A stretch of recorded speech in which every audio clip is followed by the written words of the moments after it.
So I've got a master's degree in performance psychology, and whenever people hear or see that, they always ask me, performance psychology, what's that? So in its simplest definition, performance psychology is a subdivision of psychology that examines psychological factors influencing optimal human performance.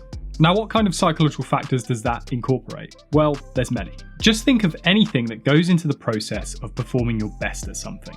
Whether that's in a sporting event, taking an exam, delivering a big presentation, performing a surgery, or emergency landing a plane. All of these require you to be able to use your brain in many ways. Using it to do things like keeping calm and managing stress levels, concentrating and focusing on specifics or intricate details, and making quick and efficient decisions. Performance psychology is all about giving people the best chance to do these things when the pressure is really on and when it matters most. Because we've all been in a situation where in training or practice, everything is running smoothly. We can hit shot after shot, remember the exact formula for equations, or recite our speech word for word.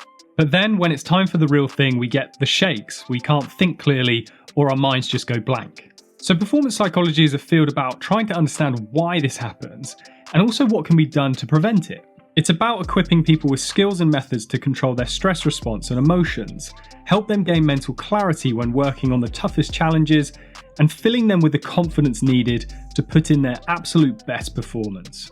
But how does it work? Performance psychology still has a lot of stigma associated to it. Like anything else that has the term psychology in it, people think that it's something you only turn to when things are not going well or you're at your absolute worst. But that's far from the truth. Performance psychology can benefit anyone, and elite performers are increasingly turning to performance psychology to keep maintaining their standards, to keep getting better, and to give themselves an edge over the competition. So they'll work with a person with a background in performance psychology, so someone like a performance psychologist, a mental skills coordinator, or a mental performance coach. And they'll have one-on-one or sometimes whole team coaching sessions. These sessions vary depending on the client's needs, but will typically involve an initial diagnostic to work out areas the performer wants to work on. And then a plan will be drafted up to work on these areas.